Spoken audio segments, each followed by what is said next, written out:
프라이팬.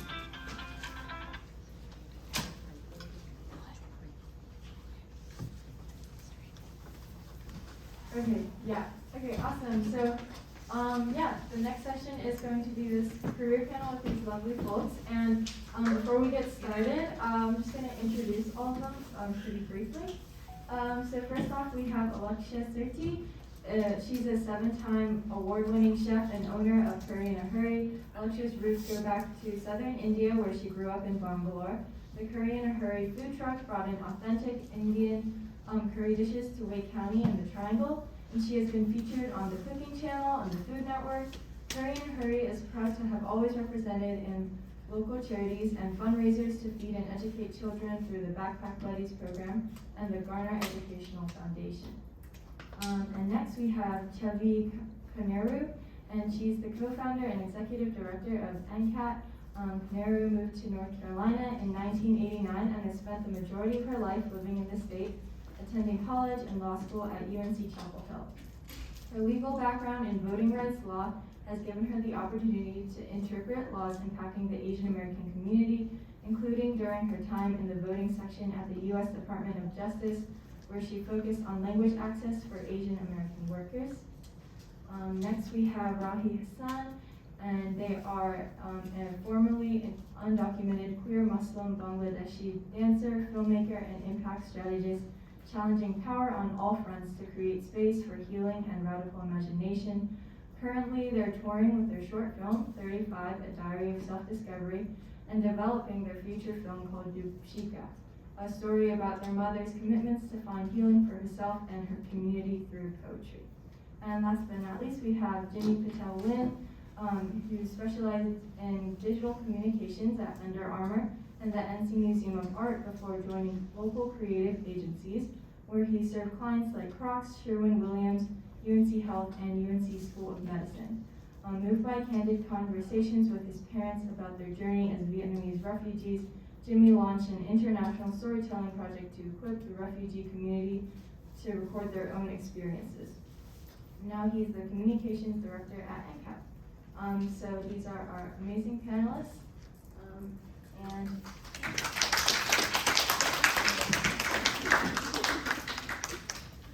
yeah, so if you notice, they all kind of have non-traditional careers.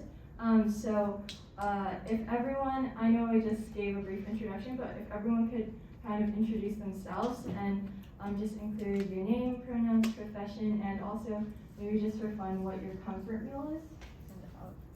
I'll start. I'm Jimmy Patel-Nguyen. I use he, him pronouns. I'm the communications director here at NCAT, and my comfort food is my mom's pho.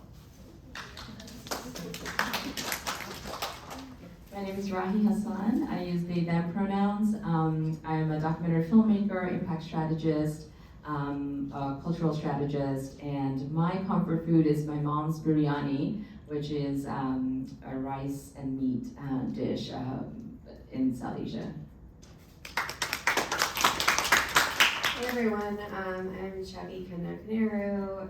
I use she, her pronouns, and my comfort dish is something that comes from the north of India called khichdi, which means it kind of means like more than 2 ingredients, and I think what's really awesome about it is that every family has their own twist on it. So yeah, that's my comfort food. Hi everyone, my name is Alaksha Surti. I use she, her pronoun, and I'm an executive chef, and I own Curry in a Hurry. It's a restaurant down here at the Morgan Street Food Hall. I also have a food truck, and it's funny you said your comfort food is khichdi. Mine is too. So yeah, it's a comfort food for a lot of Indians, I think. So mine is khichdi too. Well, you can tell this is a non-traditional panel because that's never happened before. Okay, great. Yeah, you guys can just keep them.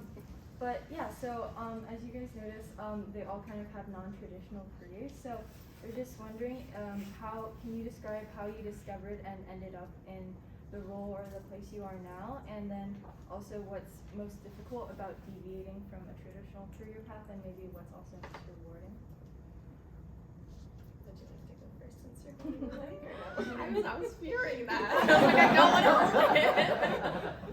It's like hot potato. I can go. Okay. But next time, you Will do. Okay, is this better, or do we need the mic, or do we not need the mic at all? Mic is good. Okay, Yeah. keep the mic. The mic. Great. Okay, so I am communications director. I didn't train to become a communications person when I was in college. I started in business school at NC State. And in my first year, I transferred to the engineering school, which is the opposite the way people typically transfer. Typically, people go from engineering to business. And I liked the idea of problem solving, and I think that's probably the through line of my career is always trying to figure out how can I solve a problem. And so engineering was the most straightforward way of me doing that. I got an internship and worked a part-time job while I was in school. The internship was at a civil engineering firm. The part-time job was at an IT on campus. And when I graduated, I worked at the engineering firm and realized like this is not the life for me. I'm not interested in this engineering. So I went to go work at the IT department at NC State, which gave me the ability to take 2 free classes at the college. And so I took whatever I wanted. I took marketing, I took creative writing, and I decided that marketing was kind of like the path that I wanted to take. So I went to grad school in France and then came back and got a job in marketing at Under Armour when social media was like crazy and Wild West, and brands didn't know what they were doing. So they were hiring college kids to run their social media accounts. And all that marketing taught me a lot about how people look at themselves, how products play a role in how folks operate, the idea of brands and values and what people value in themselves. And then the storytelling was really powerful. So after that, I'll make a long story short. After that, I launched my own project to record stories from the Vietnamese perspective and about the refugee experience, which really changed kind of my whole kind of purpose and trajectory in my career, and that is ultimately what landed me here as a communications director, because I understand the power of stories to really make a change in a community, and so I'm trying to lean more into that. So with that question, I think about like, well, non-traditional according to whose standard, right? In 2022, I feel like nothing should be non-traditional in the sense of like traditions evolving, right? So before what I'm doing right now, I was working at the Center for Documentary Studies as a program coordinator, kind of co-running this continuing education program in documentary arts. For, I feel like my family, that was also non-traditional because just anything in the arts or anything in the creative field sometimes is not very easy for folks to understand that you can actually make a living from it, right? It's like if you're not in science, if you're not, engineer or something. But because nonprofit world is something that, like for millennials, it's like, I didn't feel like that was a very non-traditional job.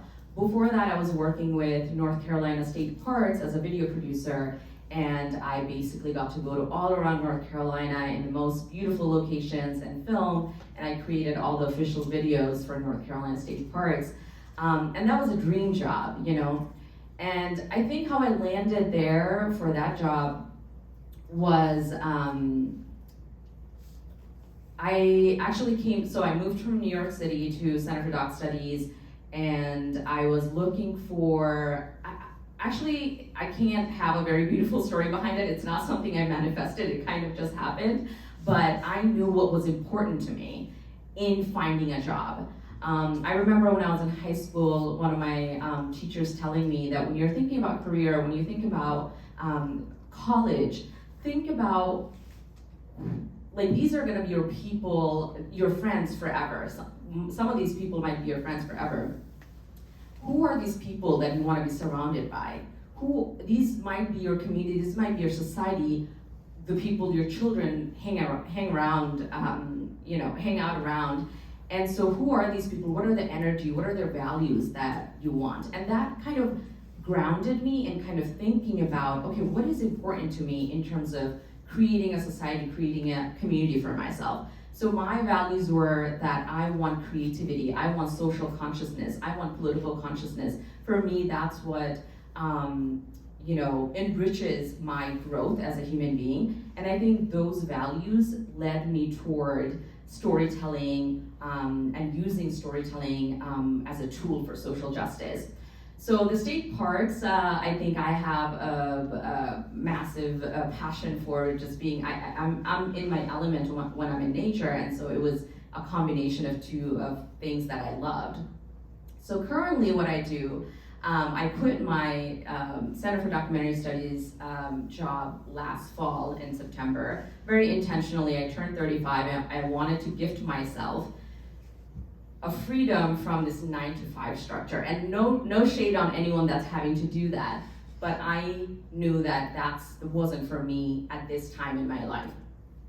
And it was like not something that I didn't think through.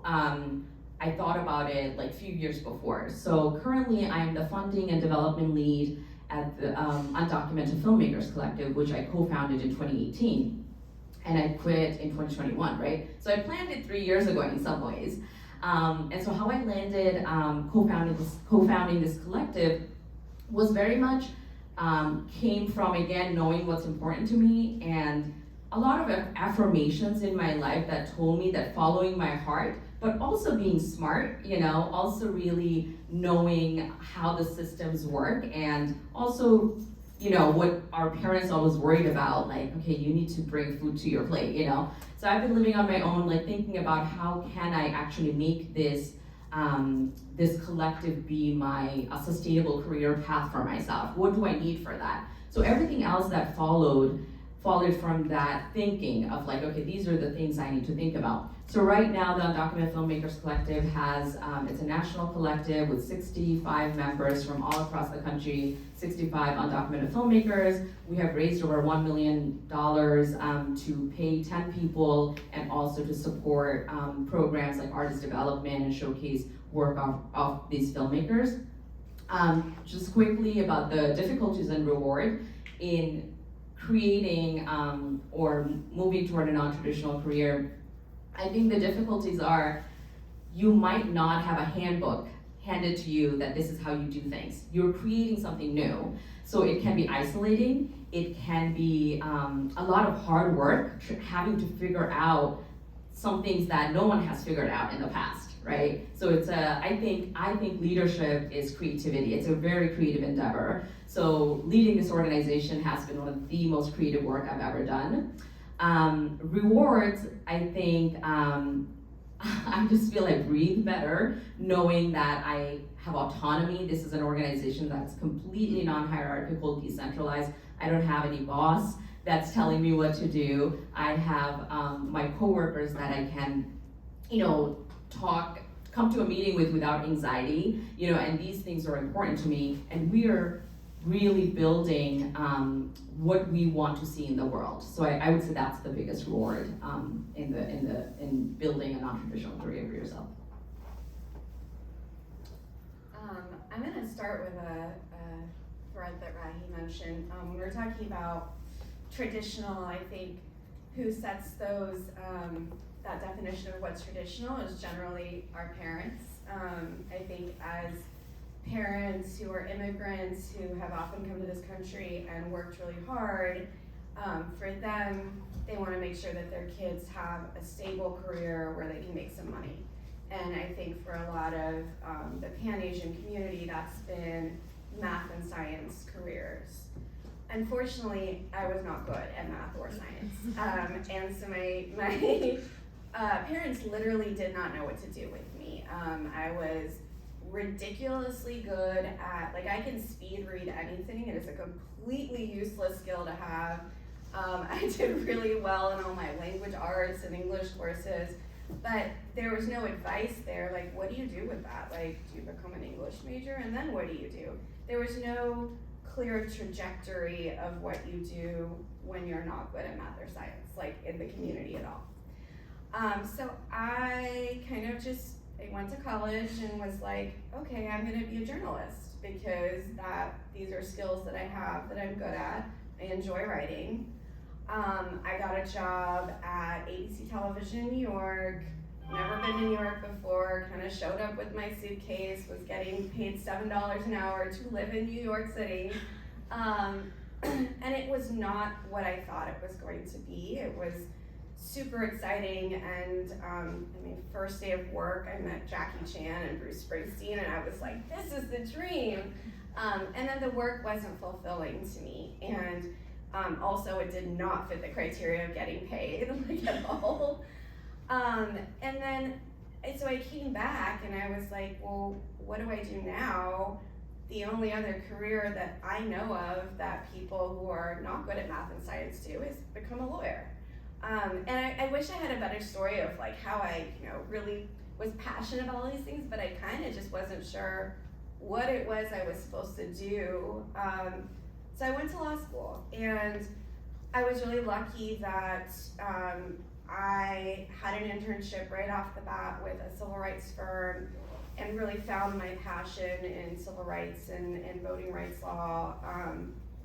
And then I graduated from law school, and I started practicing, and I was right back there in that ABC television environment of being like, this is not at all what I thought it was going to be. I was going to court, I was litigating, I didn't feel passionately about the cases. I was being underestimated as a young looking woman of color in a very, very white environment. My first day in court, we were just sitting there, sitting at the table with my clients. We weren't getting started, nobody knew what was going on. And finally, the judge is very impatiently looks at me and goes, when is the attorney gonna get here? And I was like, great. I am the attorney, but also now these clients sitting next to me have absolutely no faith in me. And it was experiences like that over and over again, but also just not feeling passionately about the cases I was working on that led me to focus on policy work instead. And so I worked for another nonprofit before Ricky and I co-founded NCAT, and I left that job to go all in on founding NCAT, and that was, at this point I think my parents have accepted that I will do crazy things like this and just blow up my life. I was also pregnant with my first child at the time, so I think everyone was just like, we're not gonna say anything to her, she's gonna come to her senses. It's very exciting that NCAT has turned into a successful organization, but I'll be honest, that,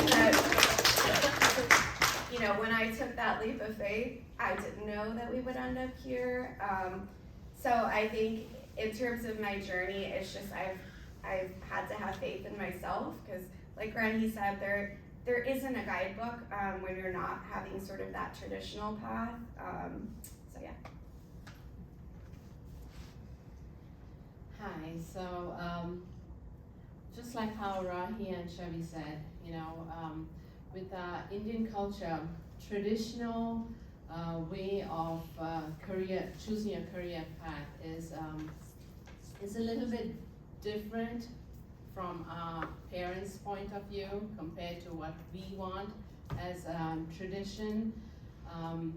So for me, growing up, I grew up in India. I was born in Sri Lanka, but I grew up in India. And my parents were very strict. Of course, they wanted us to, I do have a sister, a twin sister. So they wanted us to, like all Indian traditional parents, they want you to go into the science field, become a doctor or engineer, or do something that's going to make you a lot of money. But, and I actually got a Bachelor of Science degree. But I just wasn't passionate about that. I wanted something different for me. So when I was 19, I wanted to get into the hospitality industry. And there was this scout who had come from Australia, and they were looking for students for this new college in Australia at the International College of Hotel Management. And when I saw that ad in the paper, I told my dad, please, let's go and talk to them. I want to go, I want to do something different. And I love to talk to people. I like to, do something different to serve people. So my parents were more open to it, but my grandparents, my dad's side, were a little more conservative. They're like, no, she's a girl, she's so young, she can't go out on her own, and no. But my parents were more open to it. So we went and spoke to her, and of course, going overseas is very expensive, we didn't have much. But long story short, my parents were okay with me going. I was very excited, but because we didn't have the money, my mom's side of the family, they were willing to sponsor me. Now my mom's side of the family are not that conservative, so they were willing to sponsor me. And they said, my parents said, okay, spread your wings. If you really want to do this, you do this. So I left. I went to Australia when I was 20 on my own with just like $200 in my pocket. But I made a promise to my parents that I'm going to make it, and I had to. It was very scary to go out on your own. My grandparents paid for my education for 3 years of college in Australia, but I only had $200. I had to survive. So I went out there, I worked very hard, studies plus work.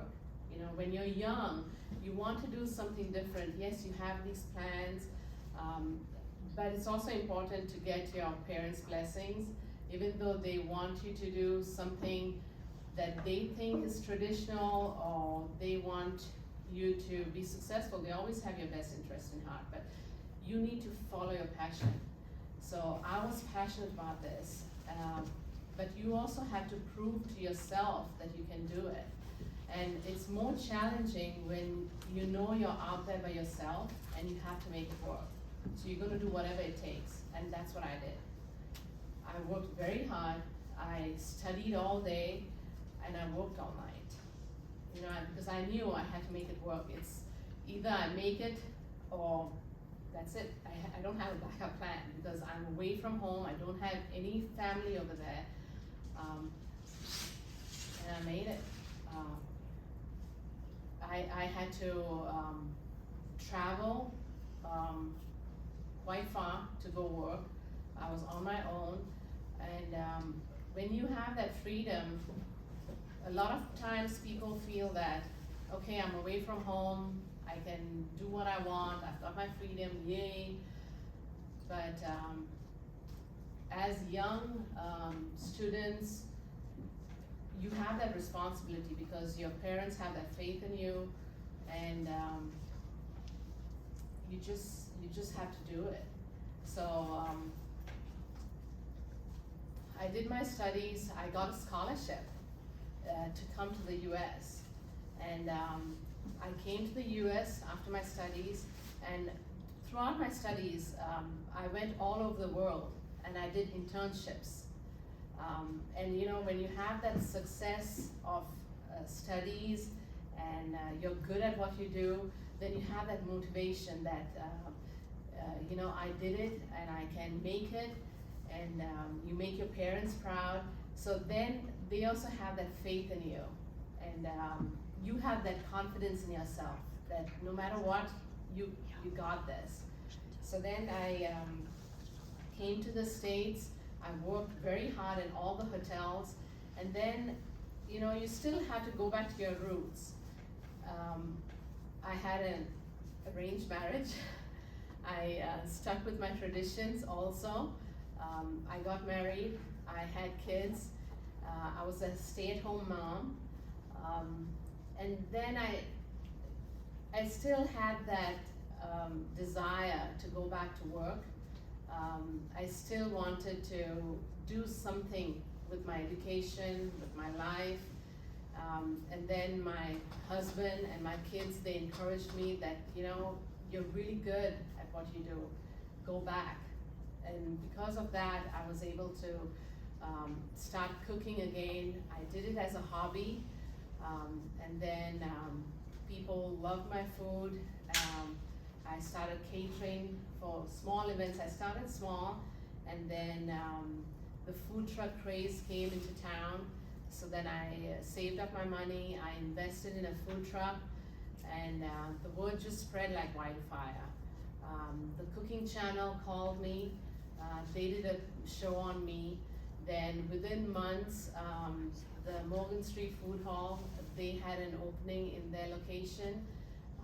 So they really wanted an Indian concept. So we opened up there. A few months, within 3 months of opening up there, Food Network came knocking on my door. They did a show on me, and my business just grew. But it all started with a passion to do something different, and I never gave up. You know, so the goal here is, if you have a passion, if you have a dream, you go for it. And there will be obstacles, there will be diversity, and you might feel scared because you're doing something different from your traditional, you know, what traditions your parents might expect from you, or what traditions that Asians are expected to do. But if you work hard, you can make it. And that's what I did. And if you surround yourself with like-minded people, and if you work hard, then nothing is impossible. You just have to stick with it, get the support from your parents, get the support from your peers, and surround yourself by people who are like-minded, and nothing is impossible. Yeah, so that's my story.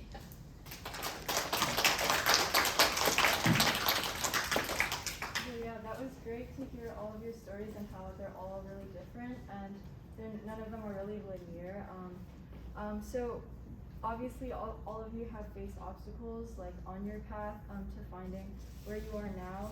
So could you kind of talk about how on the way you try and avoid creative and professional burnout, and if you do get burnt out, how do you deal with it, and if you have any specific tips or strategies to share with the youth. And also this time, can we try to answer questions in around like 2 minutes, just so everyone has time. Yeah. You go first. Just to clarify, so how to avoid, any tips on how to avoid burnout? Yeah. Okay. So I think that's like the biggest question in the world, you know, especially for BIPOC folks, you know, or anyone that doesn't come from privilege, right? Anyone that comes from a marginalized background. I like talking about burnout. I mean, I think y'all are like 14 to 18, like young enough, old enough to kind of be real about life, you know. So I am holding my ancestral trauma, you know. I am holding generational trauma in my body. My parents came from poverty, you know. My dad's side like had, you know, like worked themselves up and came to a like, you know, better financial situation. But I have seen poverty, right? I have been marginalized in my country as an AFAB, assigned female at birth. I have been marginalized, you know, many different ways. When I come to America, I was undocumented, all these layers, right? These are not just something that you talk about. These are real life things you're carrying every single day, and they show up on your day-to-day everything, right? So I feel like for marginalized people, we're carrying all of that. On top of that, capitalism has the pressure of like you working yourself up to a point where you're not well, right?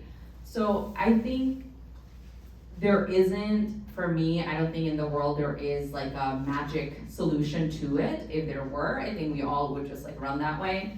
And so I think avoiding burnout kind of includes you really investing in yourself and getting to know yourself and knowing how your energy operates.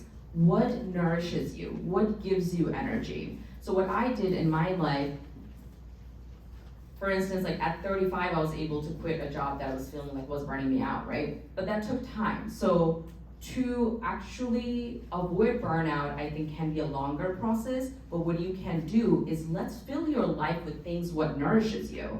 So what I did, I tried to really understand what brings me joy, what gives me energy, what makes me happy, what nourishes my soul, what nourishes my body, right?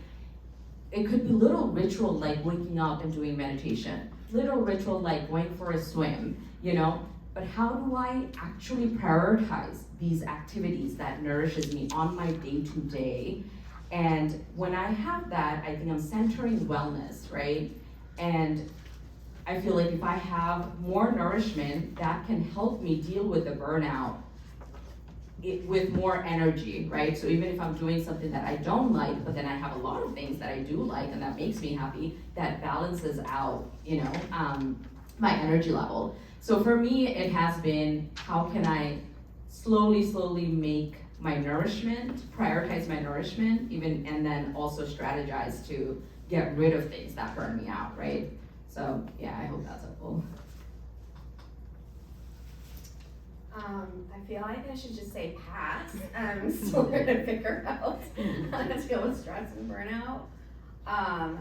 I think that the best piece of advice that I would have is you really have to know yourself and your limits. I think your body will tell you when you're hitting that wall, and it's maybe different for me and Jimmy, but we have little children. I have a 2-year-old and a 5-year-old, and when I am totally unplugged and around them, there's just a lot of joy in it. They have no idea what's going on in the world, so that's like sort of how I sort of deal with those moments of burnout. But really, I'm just gonna pass it along because I really have no wisdom here, and I'd love to hear how to deal with stress and burnout. Well, what I do is just try to balance my life. There are 4 main things that I do that help me, you know, have a more healthy lifestyle, and I think it's important to try.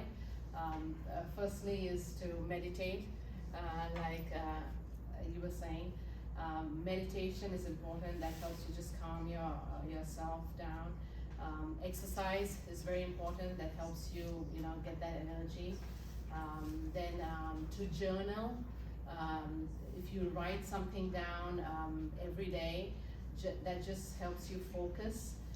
Write 3 things down every day that you're grateful for, something that you want to do that day. Write something about kindness, something that you want to give back in life. So journaling is really important. That helps you, you know, have a balanced life. And lastly is read a book every day. Leave your electronics aside every night or sometime during the day. If you just read, that helps you balance your life. It helps you, you know, with time management also, and just helps you focus on different things. That has helped me with my burnout. So Thank you for the tips. Right. I'm writing some of those down myself. I'm going to be a little bit more tactical also. I think some of the things that I recognize about myself is I'm kind of a slow worker, so having that acceptance that I am not as efficient as I wish I were helps me to kind of plan my calendar a little bit better. So having a well-managed calendar is good, accepting your limitations like Chavi was saying. I think asking for help is a really good way of avoiding burnout too, of like, you have a team or you have people that surround you that are all rooting for you to succeed and are willing to step in when they can. And then when you're recognizing that somebody else is burning out, also stepping in to help them kind of feel like they're, you know, not underwater on their own. I journal every day. It helps me. I just free write whatever is in my mind, and it helps me to kind of just see the thoughts that are floating around in my head. When I'm feeling stressed, it'll show up. When I'm feeling joyful, it shows up. And it's just kind of like this long log of my thoughts. I try to run whenever I can, because not for the energy of it, because it's tiring, but the meditation of it is really nice for me, because when I'm running, my body's occupied. It's almost like taking a shower, and in the shower you have like, kind of interesting thoughts that kind of go through your head. Running is the exact same thing for me. Is when my body's occupied doing something, then my mind can kind of wander and recharge itself a little bit. So I think those are kind of like the more tactical things that I would do. Yeah, great. Yeah, it's wonderful to hear everyone's own ways of like dealing with it. Speaking of like asking for help and having like a community to support you, a lot of times it's kind of difficult to find Asian Americans like within like these career fields. So could you kind of talk about how you found like a network and environment to support you throughout like your career? Well, for me, I actually reached out to the business community where I live. So I went to the chamber, and the chamber really helped me connect with like-minded people in my community. So other business owners who possibly go through the same kind of challenges that I go through in my work. I do a lot of charity work, so that makes me feel good. So I connected with a lot of people who do charity work, so that it's not, for me, it's never been about the money. It's always about helping others and feeding people. So I always like to give back to the community. Growing up, I didn't have much in life. So now I feel I have the capacity to give back and give it forward, pay it forward. A lot of people in this country might think that immigrants come to this country just to take, but I think as a community of immigrants, we actually give a lot back to this country. And I think it's important for us to do that. We have a double responsibility in life. I feel personally to give back where we are. So I use resources around me to help me with everything that I do. So the community where I live in, the business owners that I associate with, they help me. The chamber has helped me. So to answer your questions, they are the resources I use to help me in everything I do. And now hopefully y'all are gonna be there for me. I've found a great community here.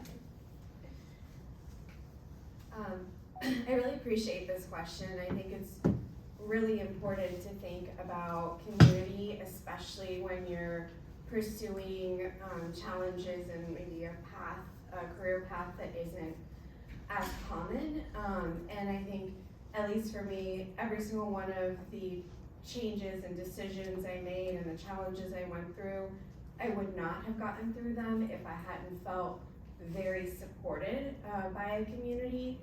I think, in my opinion, it doesn't really have to be a community of folks that are following the same career path as you or are even dealing with the same challenges. It's just about having folks that will support you, who believe in you, who value you throughout your journey. And some people are really lucky, and that is their parents or their families for them. For other people, it is the families you adopt, it is your friends, it is your siblings, it is just people in the progressive movement, or in my case, I feel like the team we've built at NCAT is my family in a lot of ways, and I feel very supported by them. And I think, I'm sure all of you have that in like your different schools and your different environments. And I would just say that, like, I think culturally there's a lot of value put on families and on studying and careers, and maybe not enough put on those relationships and those bonds that you build outside of like your traditional family. And so I would say that's what gets you through following untraditional paths. That's my recommendation for resource. Yeah, I want to 100% echo everything Chavi said. Like, I could not agree more. I relate to that, like, 100%. And I just want to, like, to add to the point about that your community doesn't need to be, you know, doesn't need to follow the same career was actually a very crucial thing for me to realize. So I have been I've always been very like resistant toward authority since I was like 3 years old or something, and everyone's like, what? Shocking to hear. and just imagine though, like a little kid, like always like not liking you. Everyone around you is older than you. Everyone around you has more power than you. You know, so I'm just glad I made it this far right, in this world. But I have been part of a lot of collectives, you know. But then I even, within those collectives, and there were, you know, mostly like progressive and like, you know, wanting to be decentralized, and mostly was like art collective and things like that. But even within that, I started feeling like, I don't know if y'all like are familiar with the word tokenizing, which we kind of use in like when marginalized folks are being tokenized for our identities, political identities, right?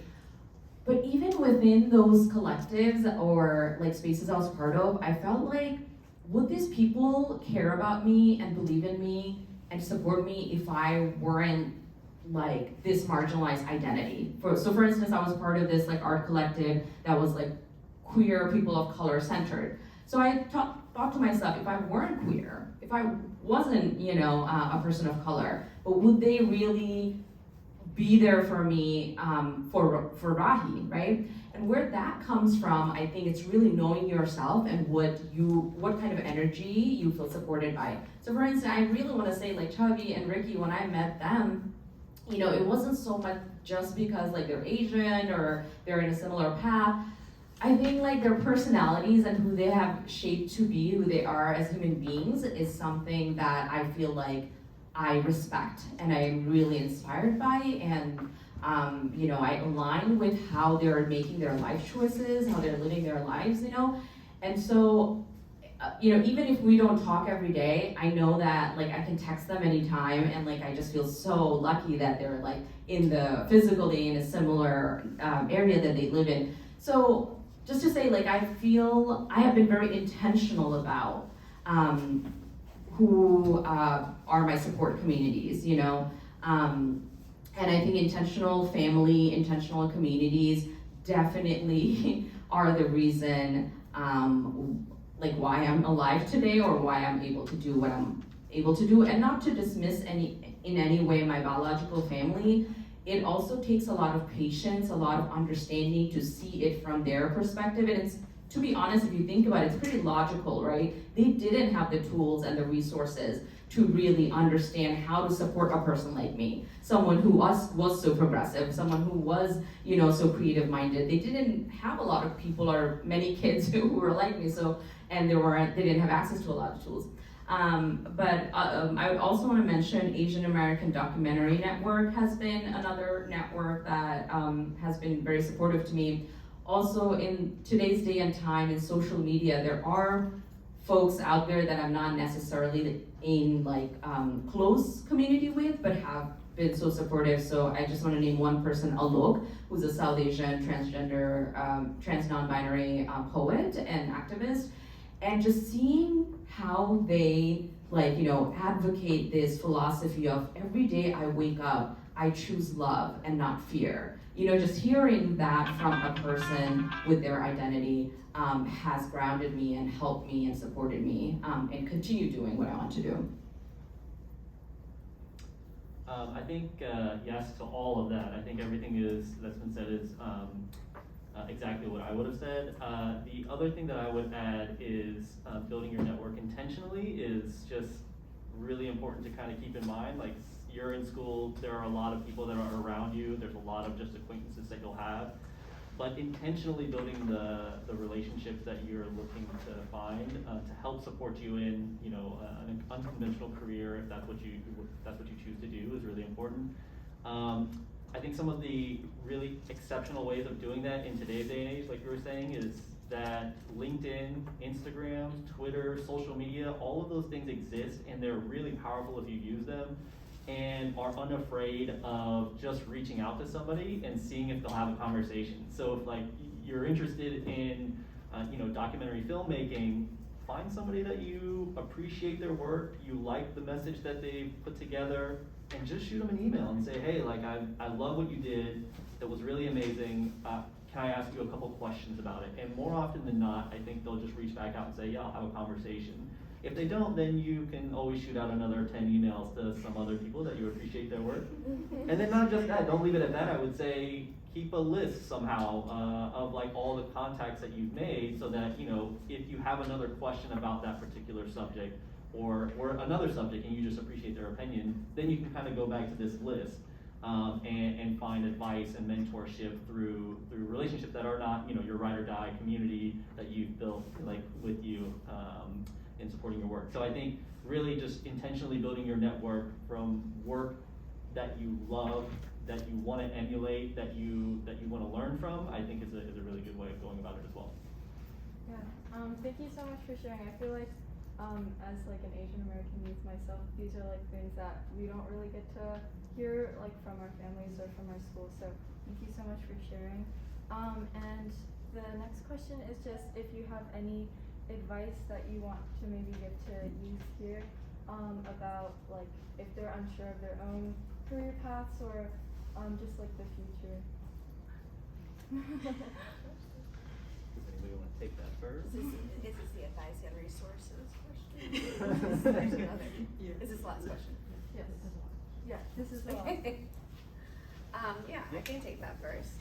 I think it's important to identify what your learning style is when you're thinking about resources that are helpful to you. I know that a lot of like my journey, like I said, kind of came to be because there wasn't a guidebook, but the way I learn is by doing. And so my biggest recommendation, and I guess this follows well along with like what Jimmy just said, is shadow folks. And I know internships, it's hard to make like long-term commitments, but if there is a career that you're interested in, if there's even like, and it doesn't, I mean, this is not to say if you are good at math and science, by all means, we need some amazing doctors and engineers and all of that, please do that. It doesn't mean that you can't pursue other hobbies or other interests, but the way that I have ended up where I am is literally by shadowing folks and interning and spending days and figuring out like what it means to actually do this kind of work. So that would be my biggest recommendation is, as Jimmy said, if there's people whose work you appreciate, even if you can't shadow them, reach out, because you never know when they'll have an opportunity and they'll think of you, or we all love to hear when you appreciate our work, no matter how old we get, so just do that anyways. So yeah, with that, I'll pass it on. Yeah, so, you know, like Chavi said, I also would recommend that, you know, just follow your passion as well. See what you're good at. Try different things during your summer. Try internships, and you don't have to stick with just one field during summers. This summer you can try in one area, and you see if that doesn't really spark your passion, you can try something else. Try to focus on what you're good at. You know, throughout the years you might like photography, or there might be some things that you're good at. You might not even know that you're passionate about it, but see what you're really good at, and try to find someone that's in that field and try internships there. I would also say read books and do some research in different fields. see if that sparks your interest. There are a lot of articles, and there are a lot of motivational speakers on YouTube. You can always do some research there, see what they have to offer. There are a lot of great books that you can read. There are some that I can definitely say that you should read. There's this one book called Can't Hurt Me. It's by David Goggins. It is very, very inspirational. I would definitely recommend to read that book. There's books called like How to Influence Friends and How to Win Friends and Influence People by Dale Carnegie. Read that. There's so many books out there that you can read that would help you, motivate and give you some kind of direction. So reading books, trying to, do some research, just to see your path, see what you really are interested in. Talk to people, someone that you might admire. Go reach out to them, call them, go to different businesses during your summer breaks, volunteer at organizations, see what they are doing. You might just, enjoy that.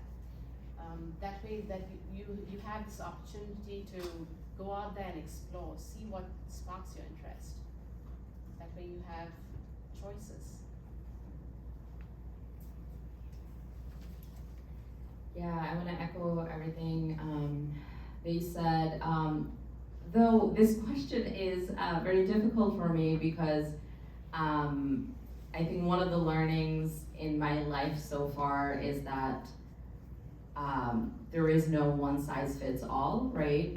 So it's really, ultimately, is you getting access to your wise self, and your wise self advising you, right? And building that and accessing that wise self is very much the process that you were just laying out, exploring, experimenting, because I feel like I can share so what I would do, I would share a little bit of my experience, and I want to use I statement because I have no idea if whatever worked for me, if that would work for anyone in this room, So it really, for me, was finding what works for me, And I think what worked for me is staying open, being very curious.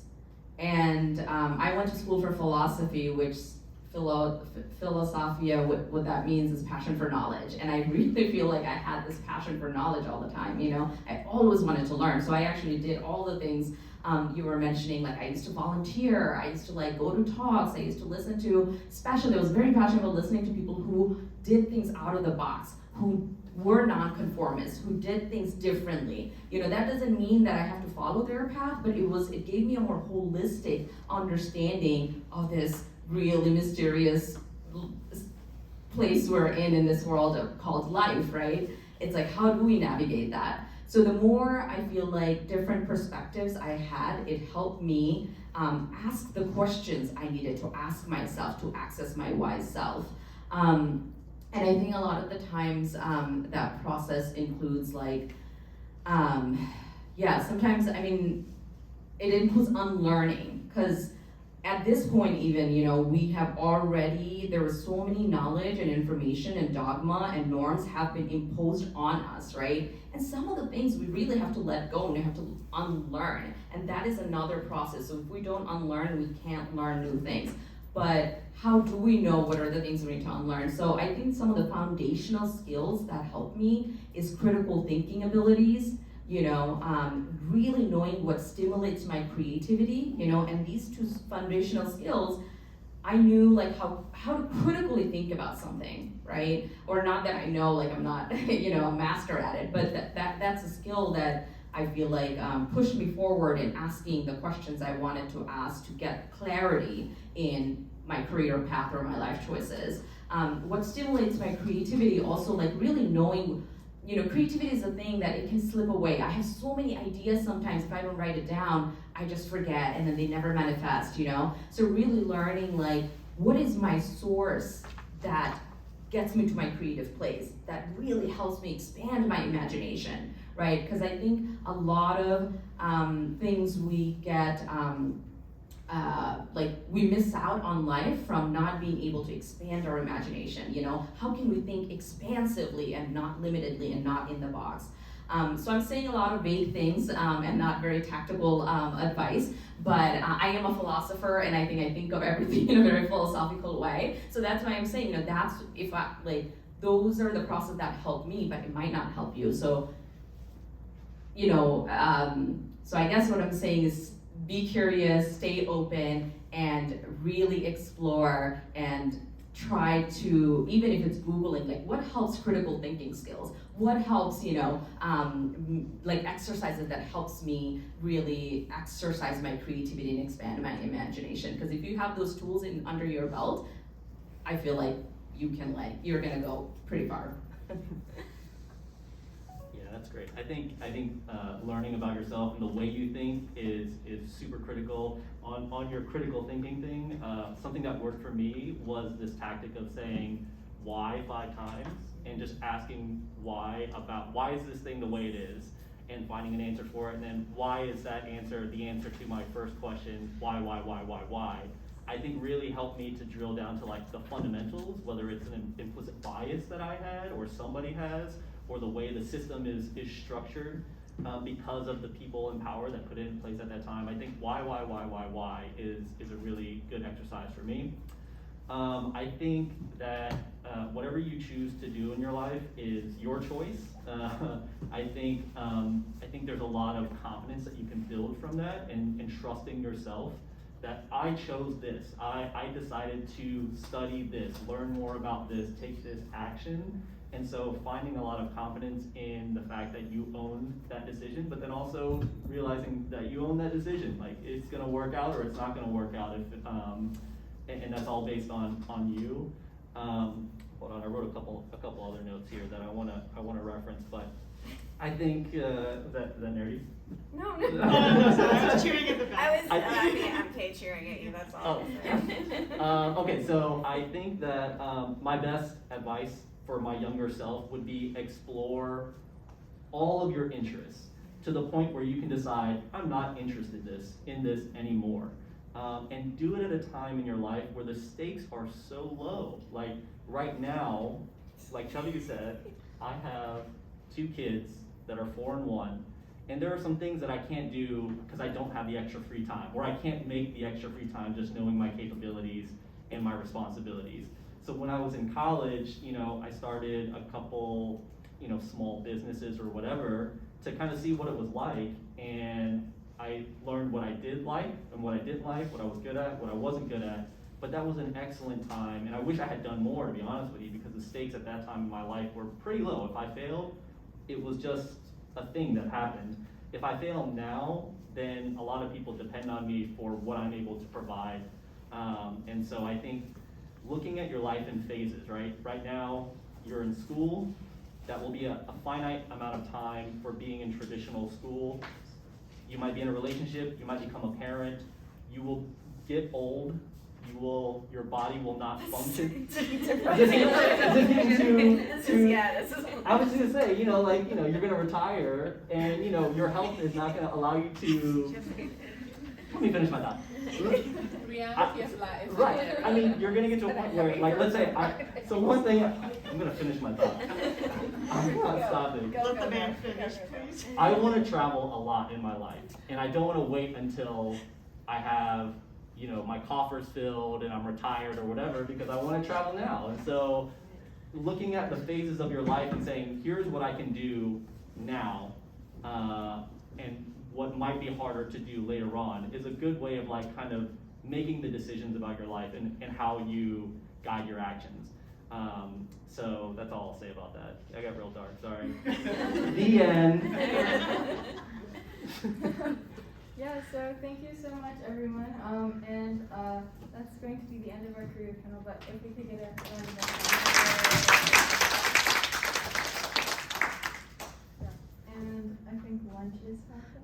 so lunch is gonna happen. We're gonna do the same thing. We're gonna go table by table, and of course, our guests, y'all are invited to get food as well. And I think that's all the announcements for now. Thanks, Aida. Give Aida another round of applause. Thank you, Chris. I'll just add that I know there wasn't a chance for questions and answers, and that's totally fine. But if you do want to reach out, I'm sure all of us would be happy to support y'all in any way. And thank you for being part of YLI. Let's start with Jeff. Jimmy. That doesn't happen. Offers. Offers. You gotta save money, guys. Now you sound like a parent. Because I am a parent.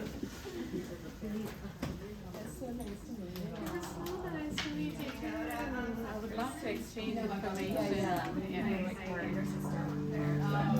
hardly ever see anyone wearing game. Okay. Yeah.